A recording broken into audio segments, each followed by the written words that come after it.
Hello everyone, Sahil Khan this side. So finally Hamdard study circle ने अपने RCA के जो एप्लीकेशन फॉर्म है वो स्टार्ट कर दिए हैं और रिलीज़ कर दिए हैं। सो देखते हैं कि नोटिफिकेशन में क्या अपडेट है और क्या फिलिंग डेट है, क्या लास्ट डेट है और date of commencement of the exam कि एग्ज़ाम कब हो रहा है वो देखते हैं। So let's start. तो online submission of the application form की जो डेट है वो 16 मार्च है। 16 मार्च से जो फॉर्म फिलिंग है वो स्टार्ट हो जाएगी। रजिस्ट्रेशन फ़ीस है वो 500 है। लास्ट ईयर 400 थी। ये भी एएमयू और जामिया वाला जो तरीका है कि एवरी ईयर 100-200 रुपये इंक्रीज़ कर दो, वही ये भी अडोप्ट कर रहे हैं। Last date of submission, last date है 31 अप्रैल 2026। ठीक है।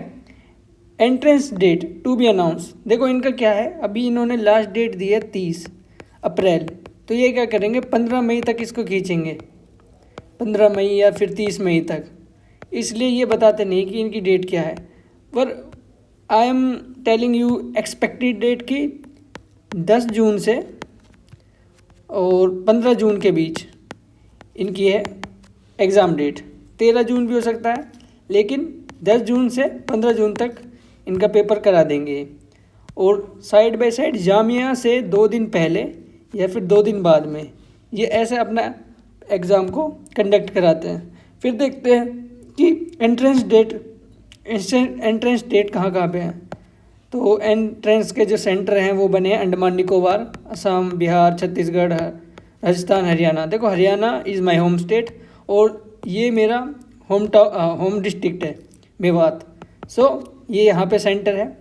ऐसे ही आप अपना देख लीजिए कहाँ पे आपका है। और लद्दाख में भी है, लक्षद्वीप में भी है, देखो कहाँ कहाँ है। यूटीज़ में भी है, मणिपुर, दिल्ली, तेलंगाना, यूपी में 4-5 जगह है, प्रयागराज, बरेली, कानपुर, लखनऊ, मुरादाबाद।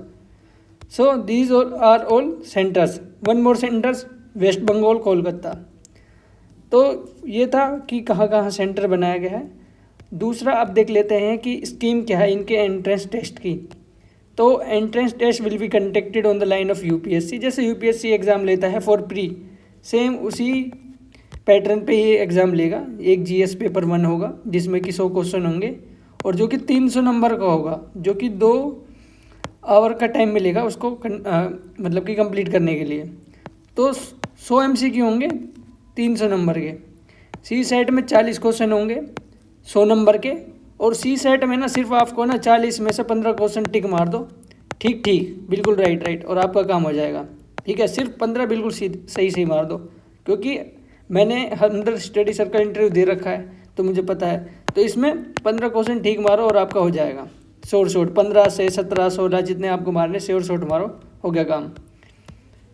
ऐसे पेपर ऐसे 100 नंबर का है और इंग्लिश, हिंदी, उर्दू तीनों में आप लिख सकते हैं। There will be negative marking 1/3 है।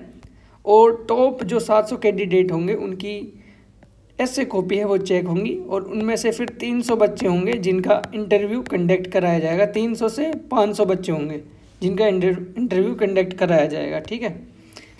Test of the all 3 paper will be conduct on the same day. तो ये जो जीएस हो रहा है, सी सेट हो रहा है, एसए हो रहा है, ये तीनों एक ही दिन होंगे। 4 से 5 घंटे लग जाएंगे आपके इन दोनों को करने में। जैसे 2 घंटे यहाँ पे, 1 घंटे यहाँ पे, 1 घंटे यहाँ पे, तो 4 घंटे लग जाएंगे। और बीच में ना कुछ आपको 1 घंटे का रेस्ट पीरियड मिलेगा, तो कहीं ना कहीं आपके 5 घंटे जाने वाले हैं लगातार। फिर बाद में बात करते हैं कि पर्सनैलिटी टेस्ट होगा, जो मतलब इंटरव्यू होगा वो दिल्ली में ही होगा, तालीमाबाद में, जहाँ इनका सेंटर है। सो वो भी 100 मार्क्स का होगा। तो टोटल कितना मार्क्स का बन गया? 100, 300, 400 एंड 500। ये तो क्वालिफाइंग हो जाएगा, तो ये हटा दो। 300, 400 और 500 नंबर में से आपकी फाइनल मेरिट लिस्ट रिलीज़ होगी।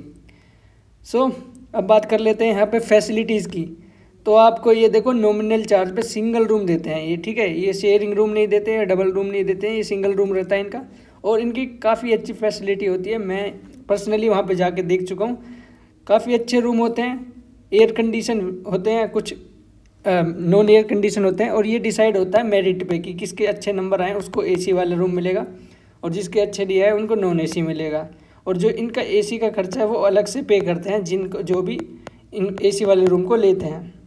फिर 24/7 वाईफाई मिलेगा, एयर कंडीशन लाइब्रेरी मिलेगी, और प्रीलिम्स के लिए टेस्ट सीरीज मिलेगी, मेंस के लिए टेस्ट सीरीज मिलेगी, ऐसे राइटिंग सेशंस होंगे, स्पीकिंग सेशन होंगे, डिस्कशन। बाकी ये सारी चीज़ जो ये कह रहे हैं ना, ये कराते भी हैं HSC वाले, क्योंकि मेरे कई दोस्त हैं जिनसे मैं पूछ सकता हूँ और जो जिनसे मैंने पूछा भी है, तो ये सारी चीज़ कराते हैं। जितना मतलब ये हम पे कर रहे हैं ना 6500 6,500 रुपये पे करते हैं मंथली इन्हें, तो उसका ना ROI बहुत अच्छा है, रिटर्न ऑफ इन्वेस्टमेंट।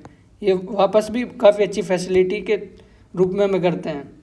फिर उसके बाद देख लेते हैं कि रूल्स ऑफ एडमिशन, कि अगर आप ये चीज़ कर रहे हो तो आप एडमिशन नहीं ले सकते। मतलब कि आप फुल टाइम कहीं पे कोचिंग कर रहे हो ऑफलाइन, या फिर आप किसी कोर्स में एनरोल्ड हो फुल टाइम, ठीक है। मतलब कि अगर आप इग्नू से ओपन से कुछ कर रहे हो ना, तो एक बार आपको कंसीडर कर सकते हैं, लेकिन अगर फुल टाइम कहीं से कर रहे हो तो नहीं कर सकते, ठीक है। सो आपके मतलब 500 रुपये वो वेस्ट हो जाएंगे अगर आप कुछ कर रहे हो और फिर सोच रहे हो RC आने का। ये सब एप्लीकेशन फॉर्म फिलिंग है, इसमें कुछ ज़्यादा है नहीं बताने का। So this is the all about. One thing more कि अबाउट द फैसिलिटीज़, और इनका चार्ज फैसिलिटीज़ का क्या होता है, ठीक है, वो देखते हैं यहाँ पे रूल एंड रेगुलेशन में। देखो, air condition room allotted with the willing of the candidate in order to merit, तो उनको 5,000 रुपये तो सिक्योरिटी डिपॉजिट कराना पड़ता है जो AC को लेता है, AC वाले रूम को लेते हैं। बाकी 6,500 रुपये उनको क्या करने पड़ते हैं, मंथली पे करने पड़ते हैं। अब ना प्रैक्टिकल बात करते हैं यार, कि हम सोचते हैं कि यार 6,500 रुपये होते हैं इनकी जो फ़ीस होती है, लेकिन एक्चुअली में जो 6,500 रुपये हैं, एक्चुअली में ये 6,500 रुपये नहीं होते। ये 6,500 प्लस में हमारा जो मतलब नॉर्मल खर्चा होता है जो चाय पानी का, वो 1,500 रुपये और हो जाता है। कोई स्टेशनरी से कुछ खरीद के लेकर आना है, पेन्स वगैरह, रजिस्टर, तो मंथली आपको 8,000 मान लीजिए एवरेज आपको पड़ेगा।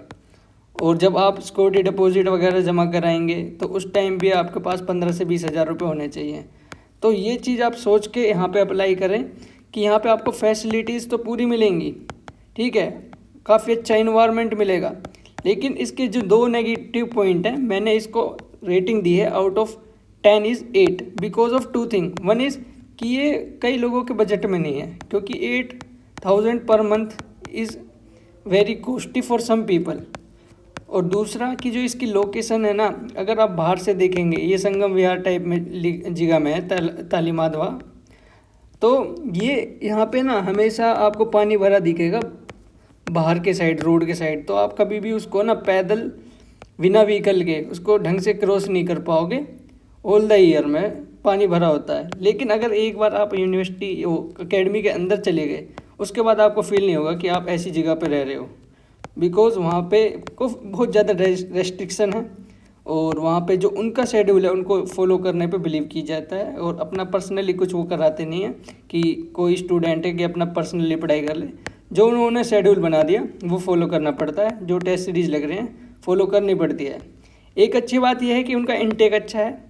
इनटेक में 130 से 140 बच्चे, या फिर कई बार 145 भी ले लेते हैं वो सिलेक्शन में।